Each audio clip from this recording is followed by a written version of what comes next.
বিসমিল্লাহির রহমানির রহিম। রব্বি ইশরাহ লি সাদরি ওয়া ইয়াসসির লি আমরি ওয়াহলুল উকদাতাম মিন লিসানি ইয়াফকাহু কওলি সাল্লাল্লাহু আলাইহি ওয়াসাল্লাম। খুব ছোটখাটো আকারে আমি একটা বিষয়টা আলোচনা করতে চাই। যারা আত্মহত্যা করতে চান, যারা আত্মহত্যা করে বা যারা আত্মহত্যা করতে চায়, তাদের উদ্দেশ্যে আমি এই লেকচারটি আমি সংক্ষিপ্ত বলবো। 100% ভুল সিদ্ধান্তে আছে। যারা আত্মহত্যা করা এটা মহাপাপ, আত্মহত্যা করা এটা উচিত না। কারণ আমাদের লেখাপড়া না থাকলেই, আমি যেটা মনে করি, যাদের লেখাপড়া খুবই কম, যাদের জ্ঞানের পরিধি খুবই স্বল্প, তারাই আত্মহত্যা করে। আগে আমি সর্বপ্রথম যারা আত্মহত্যা পক্ষে বা আত্মহত্যা করে বিভিন্ন জায়গায় সুইসাইড করে, বিভিন্ন রাষ্ট্রীয়ভাবে অনেক জায়গায়, যেমন চীন জাপানে প্রচণ্ড, বিশ্ব জরিপের যেটা আসছে, জাপান চীনের মানুষরা বেশি সুইসাইড করে। তা এটা আসলে মোটেও উচিত না, এটা অজ্ঞতা মূর্খতা ছাড়া কিছু না। কারণ আমি একটু বুঝাচ্ছি, আমরা জানি কি পৃথিবীতে আমাদের শুরু, পৃথিবীতে আমাদের শেষ।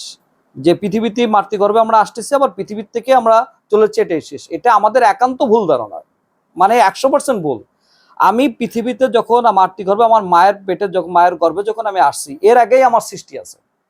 আগে বুঝতে হবে যে আমাদের জ্ঞানের স্বল্পতা, জ্ঞানের ভুলটা কোথায়। আমি যখন আমার আম্মার মাতৃগর্ভে যখন আসছি, এর আগেই আমার সৃষ্টি হয়েছে। যেমন আমি সর্বপ্রথম মাতৃগর্ভে কি আছে? নুতফা, যেটাকে বলা হয় পানি, আরবিতে বলে নুতফা। এখান থেকে আসতেছে আলাক, রক্তপিণ্ড। রক্তপিণ্ড পরে আসতেছে হচ্ছে আজমুন হাড়। 120 দিন পরে রুহুটা আসতেছে, আত্মা, যেটা সোল যেটা বলা হয় ইংলিশে। এইটাই 120 দিন পরে আসতেছে, কিন্তু 120 দিন আগে কিন্তু আমার রুহু আসতেছে না, আমার আত্মা আসতেছে না। তো 120 দিনের ভিতরে ভ্রূণ নষ্টের কিছু, সরেমানুল আসার কিতাবের ভিতরে কিছু ভ্রূণ নষ্ট করার হালাল হারামের কিছু বৈধতা রয়েছে, অবৈধতাও রয়েছে। কোন ক্ষেত্রে বৈধতা, কোন ক্ষেত্রে অবৈধতা, কোন ক্ষেত্রে বৈধতা, কোন ক্ষেত্রে অবৈধতা, সরেমানুল আসার কিতাবে 19 নম্বর পৃষ্ঠার দিকে পাবেন। তা 120 দিনের আগে রুহু আসে না মাতৃগর্ভে। এর আগেই কিন্তু রুহের জগতে আমার সৃষ্টি। তা রুহের জগতেই স্রষ্টার সাথে, স্রষ্টার বিভিন্ন হুকুম হাকাম রয়েছে, রুহের জগতে আমার সৃষ্টি। এটা হচ্ছে ইবনুল জাউজিয়া রুহের রহস্য কিতাব, রুহের রহস্য কিতাব আল্লামা ইবনুল কাইয়ুমের লেখা। তা এইখানে রুহের রহস্যে একটা রয়েছে। তা আমার পৃথিবীতে জন্মের পূর্বেই, আমার রুহ সৃষ্টি করা হয়েছে, সেখানে আমি সৃষ্টি। এবার আসেন, আমরা যখন মৃত্যুটা হচ্ছে, আমরা মনে করতেছি যে আমরা এখানে শেষ। আল্লাহ পাক বলছে লা ইয়ামুতু ফিহা ওয়া লা ইয়াহইয়া। বিসমিল্লাহির রহমানির রহিম। লা ইয়ামুতু ফিহা ওয়া লা ইয়াহইয়া, তারা মরবেও না, বাঁচবেও না, যাদেরকে শাস্তি দেওয়া হবে। এখন সীমা অতিক্রম যারা করবে, পাপের সীমা অতিক্রম, পাপ দুই প্রকার, একটা হচ্ছে আমলগত পাপ, একটা আকীদাগত পাপ। যারা আকীদাগত পাপ সীমা অতিক্রম করবে, তাদের জাহান্নামে দেওয়া হবে। এখন প্রশ্ন হলো কি, যখন আমি মারা যাচ্ছি, ইন্তেকাল হচ্ছে কি, রুহুটার ইন্তেকাল হয়। এটা ভালো রুহু হলে ইল্লিনে চলে যায়, খারাপ রুহু হলে সিজ্জিনে চলে যায়। আবার যখন জানটা নাজিয়াতি গরকা, সূরা নাজিয়াতের দলিল দেওয়া আছে, জানটা বের করে দেওয়ার পরে, রুহুটা বেরোনোর পরে আবার কবরে আরমে বারাজাকের ভিতরে এই রুহুকে আবার বডির ভিতর দেওয়া হয় সাল জবের জন্য।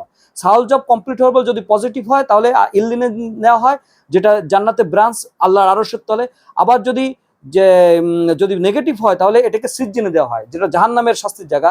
আর এর পরবর্তীতে এই রুহুগুলোরে আবার কি করা হয়?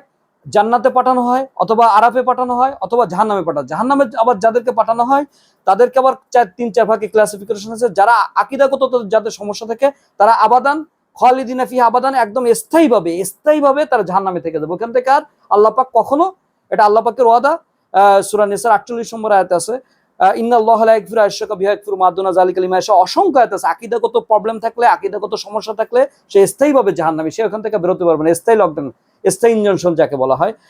আর এর পরবর্তীতে যারা আমলগত ত্রুটির কারণে এখান থেকে শাস্তি ভোগ করে এরপরে জান্নাতে যাবে। তা আমি বুঝাতে চাচ্ছি, যারা আত্মহত্যা করতে চাচ্ছে বা যারা আত্মহত্যা করে, তারা মূলত চাইছে বেঁচে যাব, আমাদের মৃত্যু হয়ে যাবে, কিন্তু আসলে মৃত্যু হয় না। এবং বডিও অনেকের, যারা শাহাদাত বরণ করেন, যে অনেকের বডিও এই কবরে পচে না।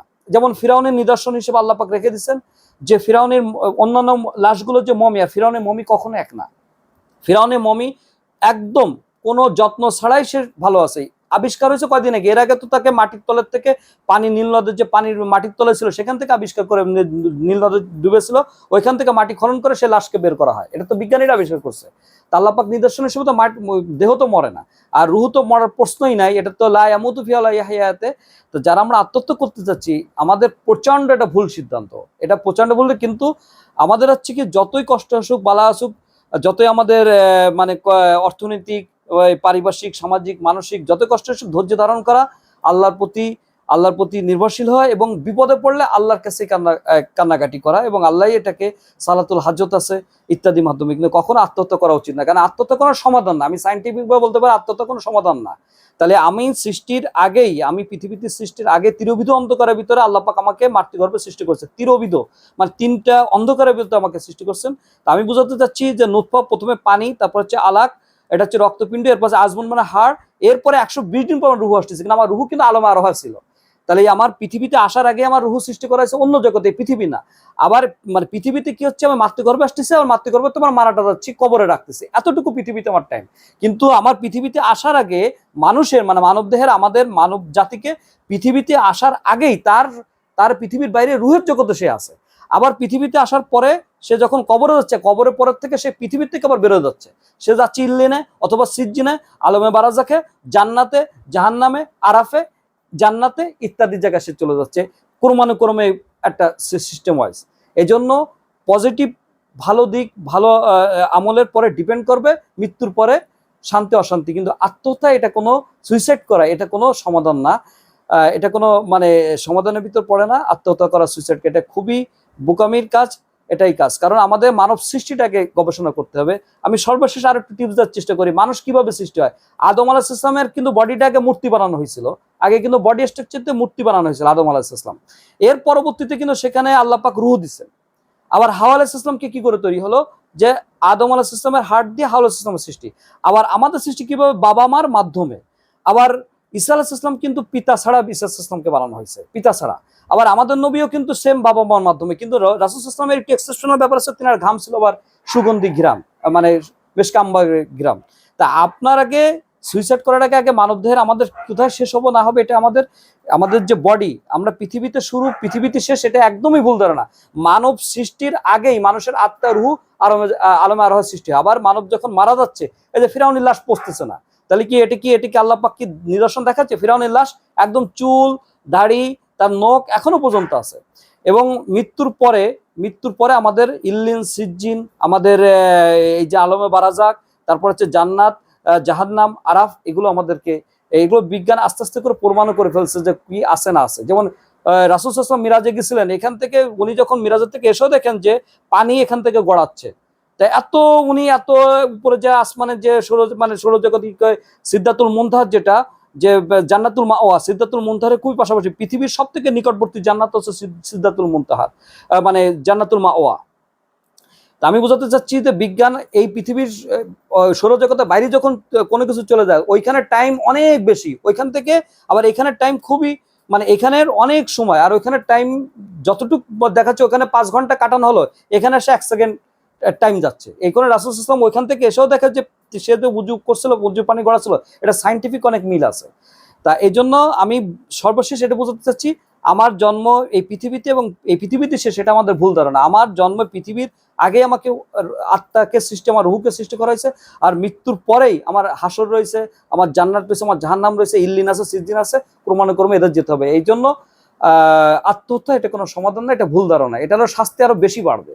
এই জন্য যে কোনো বিপদে লা হাওলা ওয়ালা কুওয়াতা ইল্লা বিল্লাহিল আযীম আন্নী মাসানিয়া দুরু আনতা আরহামুর রাহিমিন লা ইলাহা ইল্লা আনতা সুবহানাকা ইন্নী কুনতু মিনাজ জালিমিন ইন্না লিল্লাহি ওয়া ইন্না ইলাইহি রাজিউন, যেরকম 4-5টা মানে অ্যান্টিবায়োটিক বলা যায় না, বিপদে পড়লে এবং সালাতুল হাজত যেটা আছে, এইগুলো আমল করলে যে কোনো ধরনের বিপদ আল্লাহ পাক মুক্তি দান করবেন। এই জন্য আত্মহত্যা কখনোই করব না, এটা আমাদের বোকামি, এটা কখনোই করা উচিত না।